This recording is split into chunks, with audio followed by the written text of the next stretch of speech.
अस्सलाम वालेकुम। रोज़े के इंसानी जिस्म पर क्या असरात पड़ते हैं? क्या ये सेहत के लिए मुफीद है?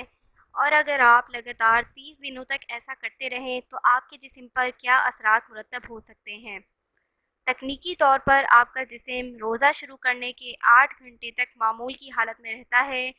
ये वो वक्त है जब मैदे में पड़ी खुराक मुकम्मल तौर पर हज़म हो जाती है। इसके बाद जिस्म जिगर और पट्ठों में ज़ख़ीरा शुदा ग्लूकोज़ के ज़राए इस्तेमाल करना शुरू कर देता है। जब ये ज़ख़ीरा भी ख़त्म हो जाए तो फिर जिस्म चर्बी को पिघलाकर तवानाई के लिए इस्तेमाल करता है। जिस्म में ज़ख़ीरा शुदा चर्बी के बतौर खुराक इस्तेमाल से वज़न घटना शुरू हो जाता है, कोलेस्ट्रॉल की मिकदार में कमी वाक़ होती है और ज़ियाबेतिस का ख़तरा कम हो जाता है। लेकिन इसके साथ ही जिस्म में शुगर कम होने से कमज़ोरी और थकावट का एहसास शुरू हो जाता है। इसके अलावा सर दर्द, सर चकराना, मतली और सांस से बदबू जैसी शिकायत भी हो सकती हैं। ये वो वक्त है जब शदीद भूख लगना शुरू हो जाती है। जब जिस्म रोज़े का आदी हो जाता है तो चर्बी को पिघलाकर इससे ग्लूकोज बनाना शुरू कर देता है। इसलिए अफ्तार के बाद पानी ज़्यादा मिकदार में पीना चाहिए, क्योंकि रोज़े की हालत में पसीना आने से जिस्म में पानी की कमी यानी डिहाइड्रेशन वाक़या हो सकती है। इस दौरान आपके खानों में तवानाई वाली खुराक शामिल होना चाहिए, जैसे निशास्तदार ग़िज़ाएँ और चर्बी। ये ज़रूरी है कि खुराक मुतवाज़िन रहे और इसमें लहमियात, नमक और पानी शामिल रहें। तीसरे मरहले में जिस्म के रोज़े के आदी हो जाने से मूड बेहतर होना शुरू हो जाता है। डॉक्टर रज़ीन मारूफ कैम्ब्रिज में एनेस्थीसिया और इंटेंसिव केयर मेडिसिन के शोबे से वाबस्ता हैं।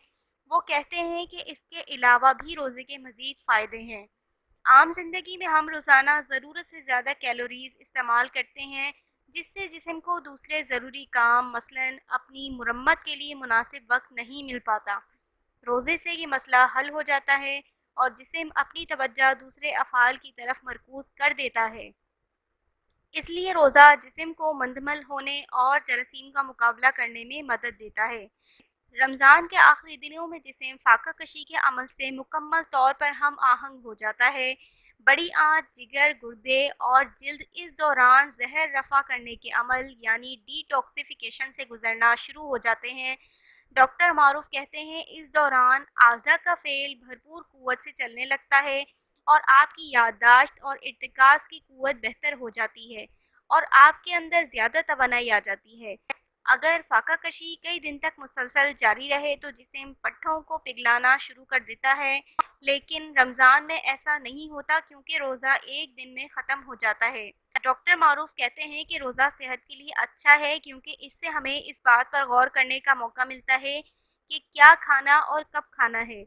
वो कहते हैं मुसलसल रोज़ा वज़न कम करने के लिए अच्छी चीज़ नहीं है, क्योंकि बिलाखिर आपका जिस्म चर्बी को तवानाई में ढालने की बजाय पट्ठों की तरफ मुतवज्जा हो जाता है। ये सेहत के लिए अच्छी बात नहीं और इसका मतलब ये है कि आपका जिस्म फाका कशी की हालत में चला गया है। इनका कहना है कि रमज़ान के रोज़े अगर सही तरीके से रखे जाएं तो हर रोज़ जिस्म की तवानाई बहाल होती है, जिससे आप करामत पट्टे घुलाए बगैर वज़न भी कम कर सकते हैं। तो आज की वीडियो अगर आपको पसंद आई हो तो इसको लाइक कीजिए, शेयर कीजिए और अगर चैनल सब्सक्राइब नहीं किया तो जल्दी से सब्सक्राइब कर लीजिए। फिर मिलेंगे इंशाल्लाह एक नई वीडियो के साथ। जब तक अपना बहुत ख्याल रखिएगा।